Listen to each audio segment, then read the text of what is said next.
Aloha, ladies and gentlemen, and welcome back to the Goldhammer dynasty of Gotland. It seems like you people really enjoy watching us do our stuff, and I also absolutely love Crusader Kings 2, so let's continue on our grand conquest, or grand campaign, whatever. Now, what should we do? I think we're going to, conquer, just as I kind of insinuated there. Someone mentioned we should lay claim to Åland, and then this island here, Sarema, to create, like, you know, a kind of merchant republic of the islands or something. But yeah, I think we will, although Åland is actually a count under Uppland, and Uppland is a pretty powerful vassal of Sweden, so we'll wait with that. I've set out my chancellor on Småland here in order to try to get a title. And yeah, we'll see what happens, but we'll definitely go to war over here once we have even more money. Actually, I think we already have enough money, but we'll just make absolutely sure we win. Someone also requested I show the disease map mode a little bit more, and I will. So here it is. We have the the plague. Oh, dancing plague, also known as Saint Vitus plague, is spreading like wildfire amongst the populace. The ailment is possibly caused by ergot poisoning.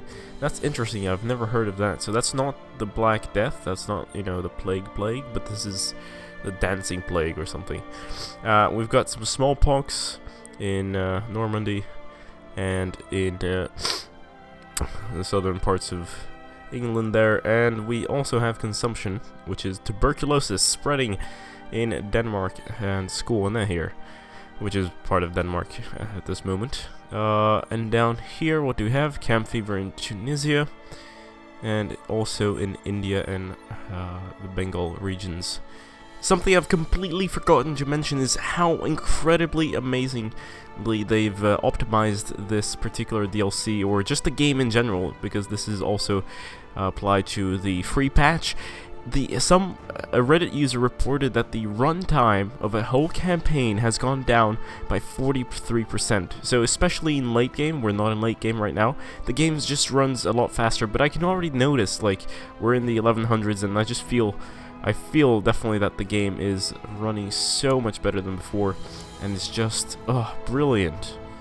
Oh, poor Hughes II of France, he contracted the Great Pox, and has thus become this figure. Just look at the mask he has to wear, it's disgusting. Alright, I'm gonna marry off my half-sister Sofia to Magnus Håkansson, who actually has a claim on both Sweden and Denmark, so maybe. I don't think I can invite him to court though. Found your calling, what the hell? Found your calling, what the hell are you talking about? To become bishop? Really? Is that your calling? No? A famous writer proposes to compose your family chronicles. Of course I'll accept. Oh no, my nephew, Totil Nilsson, died a sickly infant. Well, he wasn't a genius, so maybe that was for the benefit of all. Oh, and right as the other one died, they got a new son who's gonna be named Erik. I don't really want Tuften. I apparently visited local tavern yesterday. We should explain the hangover. Oh, okay. She's pregnant. Lovely. I need that. I need more children. You may notice my money is kind of disappearing. It's not disappearing, I'm actually investing, because I'm after all a fortune builder. And yeah, I just realized we should probably invest a little bit more on our trade ports and cities. A rumor about a spy sneaking around in my own castle was confirmed this morning when I caught him red-handed. I will kill him with my bare hands. Bare hands, right? Because Sweden and bears, no? Oh, I didn't notice this, but it seems orthodoxy is spreading like wildfire over in the eastern lands, as it was historically. But yeah, that's pretty cool. I haven't actually, because normally, you know, when I'm playing as another religion, normally I kind of like stop everyone else from, you know, doing their stuff. I take over myself. Twins! A son was born and a daughter. Hjalmar and Elin, I think those are pretty good names. I'll take it. Also, on the religion thing, I think it's mostly because before, in most of my campaigns, Catholics for some reason tend to dominate. But that's normally when I start earlier with the Charlemagne start. My half-brother has become a skilled tactician. That's nice. He will actually be pretty useful. We might actually appoint him as marshal, because this guy here is terrible. During a mission to try to fabricate a claim to the title in Mare, my chancellor has been murdered. Here's the thing. It's this guy, Patrician Sven Gildenhus, and he was, you know, just his respect is very high because he's old and all. So he would probably take over the Republic if I died, and now he's gone. Without ever having to plot. A lovely niece, and her name shall be Astrid, just because the game suggested that. And sometimes, oh, she's a dwarf. That's, yes, the genes pass on. I just realized Estonia here is doing pretty well in conquering the Sumi lands in order to form Finland, and that is worrying because, you know, I want that land for myself. Oh, it seems like Foster Lionheart has passed away and his son Ragnar took over. So now we have these guys, and we have to choose someone to vote for. I don't really care. We'll just vote Foster or Foster. I don't actually know how to pronounce that. That's not exactly a common name nowadays. Another son, yes, my Scottish wife is giving me plenty of children. We'll name him Grim, as the game suggests. You know, Grim Reaper. Perfect. My half-brother shall marry Clorinda, the daughter of the Serene Doge of Pisa.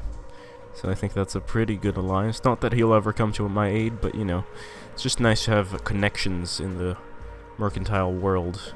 Let's also go ahead and change our focus to business. I totally forgot we were playing a Merchant Republic, and normally, you know, as a Merchant Republic, I'll go for business or stewardship for the extra, or rulership, I mean, for the extra stewardship and the city vassal opinion, as well as the different events that pop up. But of course, family is also very nice, even though that's what I tend to do when I'm playing as a noble. I think we should declare war pretty soon, because actually, if you think about it, if these guys turn Catholic or Orthodox, it's going to be a hell of a lot harder to conquer. We are at war, and of course we're going to go a little bit negative for a while, but shouldn't be too much of a problem. We can always borrow money, and really, it's not exactly like they have the largest army in the world. Worst that could happen is that they call their removing fellows in the region, and they're not very many. Oh shit, they actually have quite a few men. That's not exactly what I was expecting. My chancellor, my chancellor says that I haven't followed the Bible when making decisions, and, well, I guess that's true. Sara, yes, welcome to the world, daughter. Now, this is not exactly what I was looking for.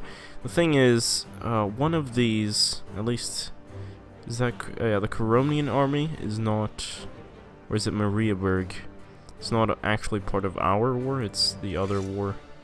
Yeah, Mariaburg. So, but that's only, what is it, 400 troops.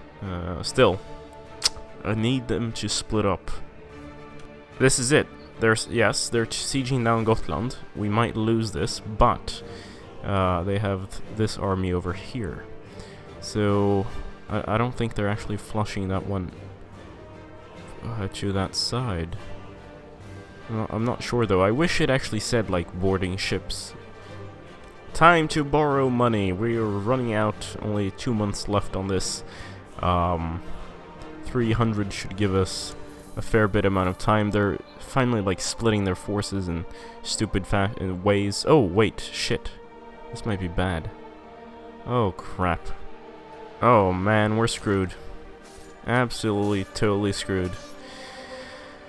Oh, crap. They, that was a lot more resistance than I remember. Like, it's been a while. That's it. I'll blame it on the fact that it's been a while and that they've probably buffed things. No. It's just, I'm stupid. My wife has dysentery. My family is basically, or 3 of my children are imprisoned. This is terrible. Just, we have to pray. I don't want to surrender just yet, because I wonder, like, what are they doing here, the Swedish army? They're just standing around. I know they can't exactly help in my war, but, maybe, like, there might be a way. There might be a way. Some money, some event, please. God help me. Bishop and Cardinal Totil has passed away. That's it's a sad day for us, because after all, he was the holy, the greatest. Ooh, should we? Yeah, Bishop of Rome. Yeah, this guy needs to become. I don't care about him though. I know he's powerful, but he's a wicked priest. I don't exactly want him. So, what shall we do?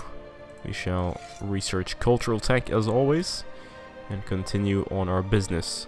Okay, it's time. Let's surrender. It wasn't minus 96%. I sieged back our capital.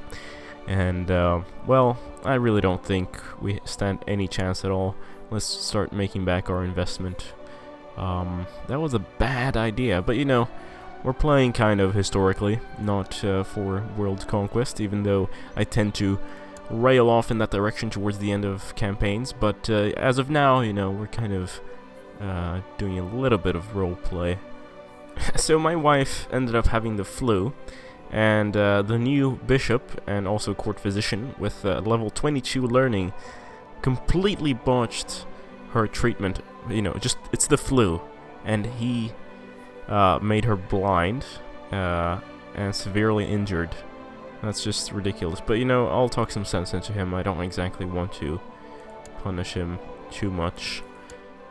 My wife has passed away with a bad case of the flu, and of course, you know, the fact that she was blinded in order to treat the flu. But yes, we'll need to find a new wife. Don't exactly have a lot of money right now, and we don't need a new wife, but of course, we're a merchant republic, so it doesn't really matter. The more children, the merrier.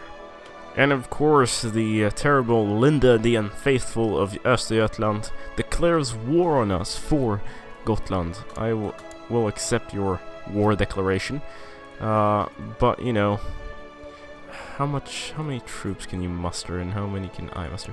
Yeah, I'm kind of screwed. Just kind of. Oh my god, you lovely little beautiful face. Realm peace. Oh, my liege is gracious. Yes, thank you. I will owe you. Do I owe you a favor? I should, right? Somehow. Under pressure from a powerful faction, King Ragnar of Sweden has agreed to increase the power of the council. Okay. Actually, in fact, I think I might just... Oh. Yeah, stop leading troops and improve relations with the king. My court physician wants me to invest money in his research, and no, because, well, I don't exactly have money. Bishop Lars of Roma has suddenly turned to the Fraticelli heresy. We're gonna go ahead and arrest him. I know I probably can't convert... Oh, yes, we can convert him. Because after all, he's been a very useful court physician and chaplain. My modest attempt to write poetry was never meant to be published in any way, but wherever I go, bards and minstrels are reciting or singing my poems. We gain the trait poet. That's nice. It's actually pretty cool. Olof Goldhammer is now known as the Able. So that's pretty cool. Actually, I was about to lose the diligent trait, but then there was another option where I could like choose to lose 10 piety. Which is a fair price to pay to keep the diligent trait. Now, successor nomination in Sweden, seems like Åke, who owed us a favor, has passed away somehow. So let's vote for, not her, that bastard, Småland. Do I wish to ransom my daughter out of your dungeon? Yes. See, I thought I could, ransom, or like when the war was over, I just get all the stuff, you know, all the people. But that's not the case, because after all, it turns out that they're not Christians, right? So they can just keep our beautiful family prisoner.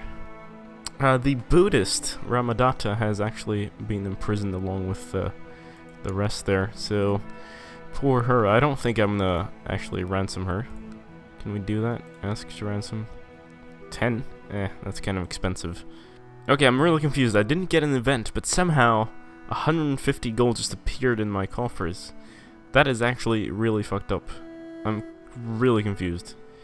I swear to God I didn't cheat. I must have inherited it from someone, but I wonder who. Is it a courtier? Because it's no one in my family, since they have all passed away. Like the upper branch has passed away. Or maybe wait. No, they all have children, right? We made sure that would happen. It must have been a courtier, but that's a lot of money for a courtier to have. Should have tried to bribe them before.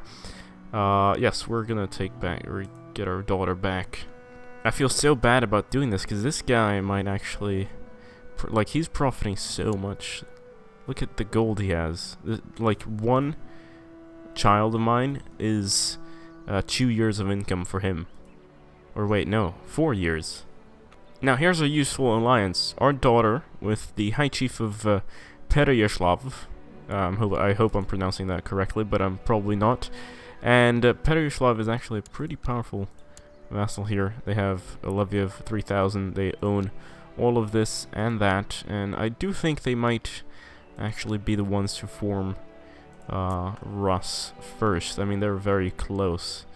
So that will probably be useful. Pope Alexander III, welcome. I'm still fascinated by the fact that the Holy Roman Empire was able to subjugate the papacy. It's actually the first time I'm seeing these events unfold like this.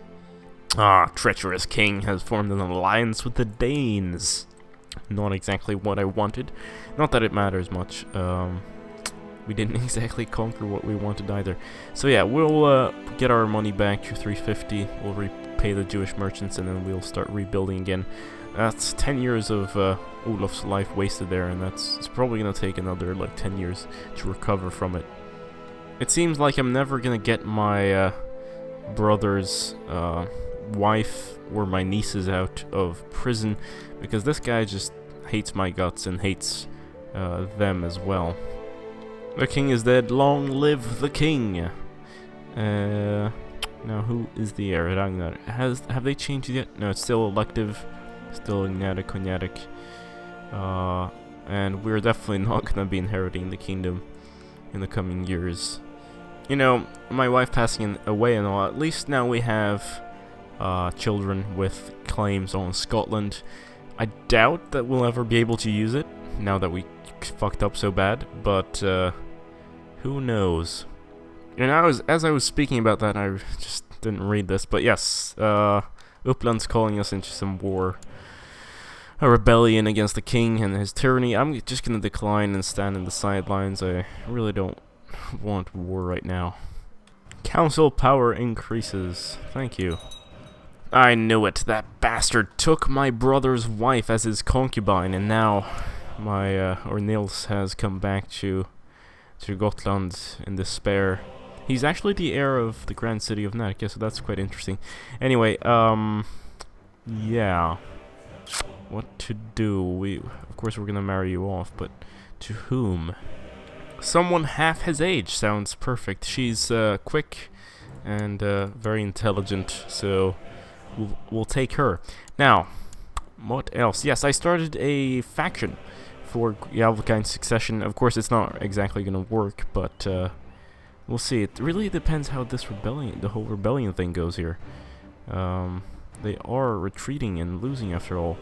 Someone declared war on our king for Kulan. Actually, we're gonna leave this faction. We don't really need a faction. We don't want trouble. Now, what? I keep saying now and what, but yes, it's because I'm kind of confused about what to do. Let's pay the loan here. I don't care anymore. Yes, Gotland's being sieged, but it's not our war. Yes, it has consequences for our income, but again, not our war, not our qualm, not our worry. We have a new king, Sigurd, because the rebellion has ended, and maybe now they'll actually go ahead and save me here. Young Anna has finished her education. In diplomacy, it is evident that she has excelled in her studies. Charismatic negotiator. So not the best, but still 3 stars there. So this woman, who declared war on us earlier, wants us to back her plot to fabricate a claim on the Duchy of Uppland. Or is she crazy? Why would she even ask me that? And who can marry now? Ilyana and Perislav. So now there are only really 2 people in my way. One, to be honest, because we can always push money out to take out this Gillenhusen guy. But Guldsmed, as always, being a problem. Let's see how much plot power we can get. 17, another 21, another 16, 13. Yeah, we could possibly murder him, actually. Ah, Clorinda. You drunkard. It doesn't say you're a drunkard, though. That's the thing, sometimes they just reveal the plot randomly. But yes, now we should probably start marrying off everybody in our family. They're growing up. And we should also get married, but of course I'm gonna wait until we have some more money.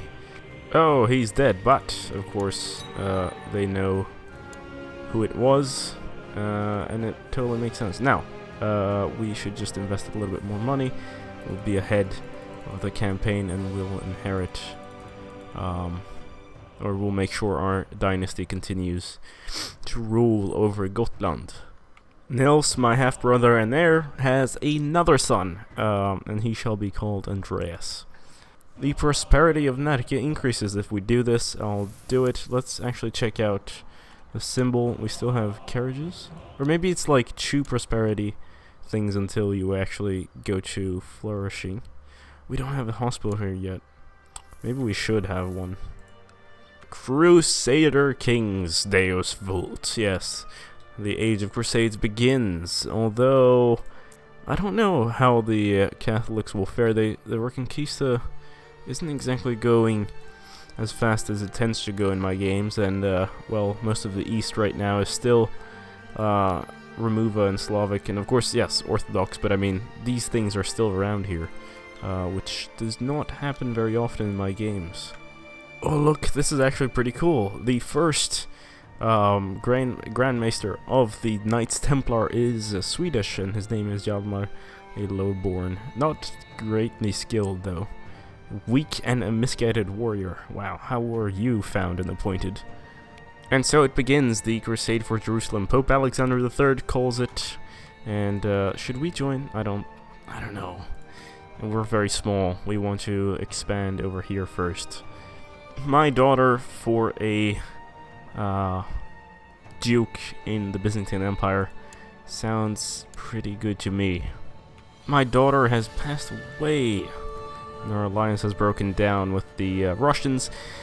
That's very unfortunate. Apparently there are some guilds fighting for power in Närke. We're going to go ahead and support them, because then we get some more prosperity in Gotland.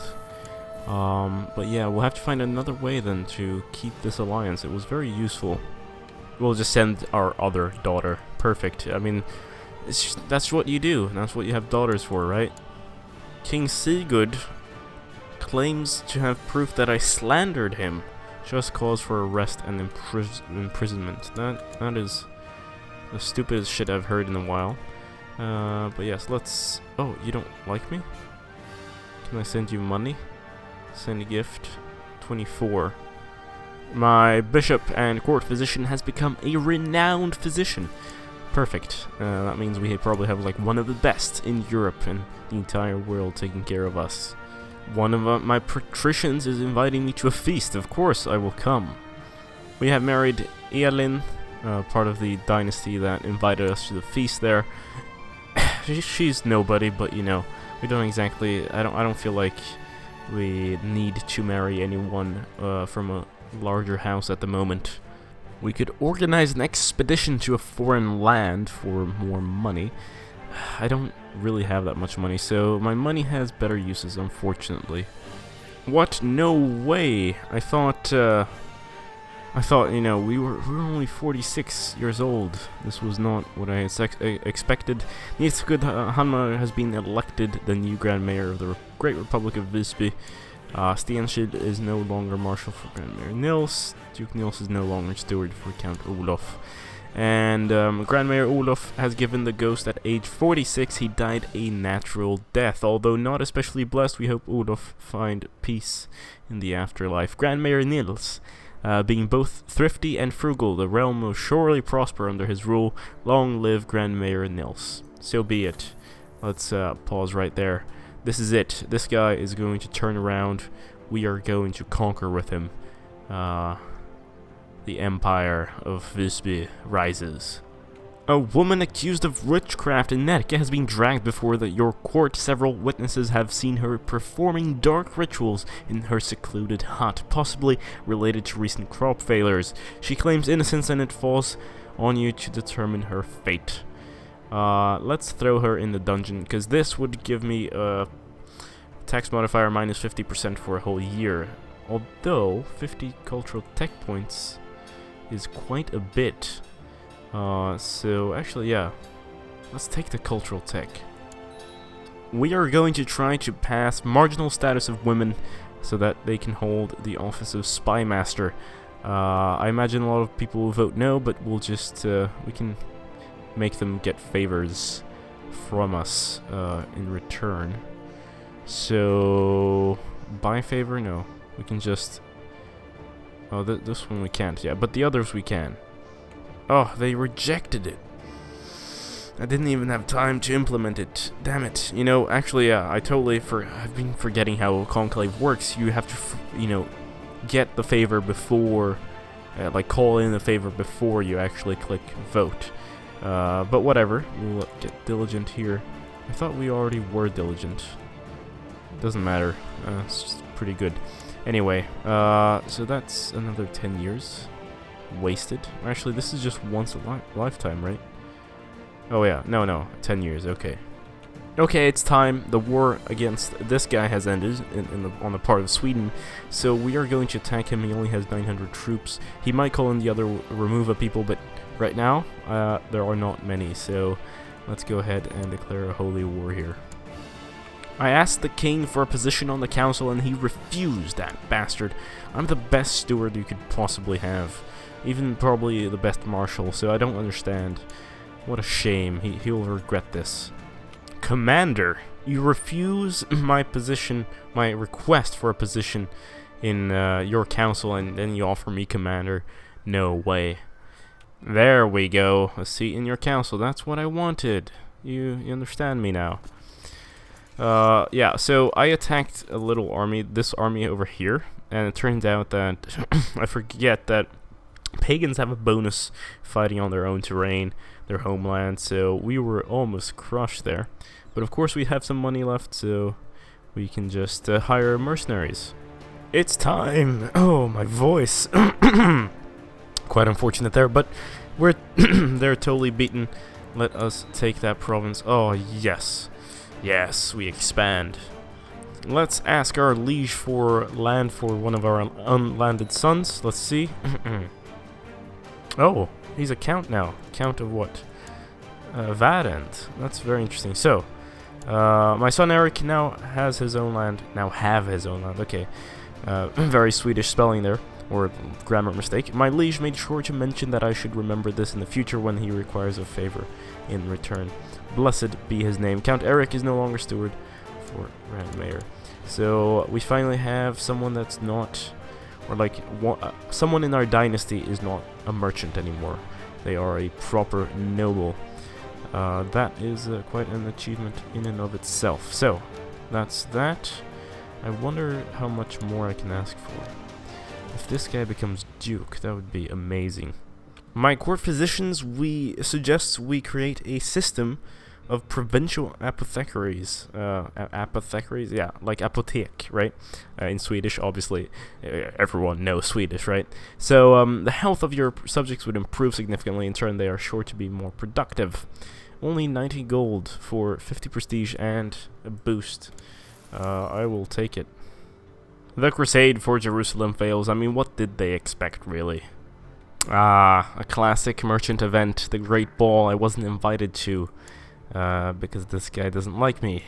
I love these feuds. A great vendetta begins. We lose 100 prestige.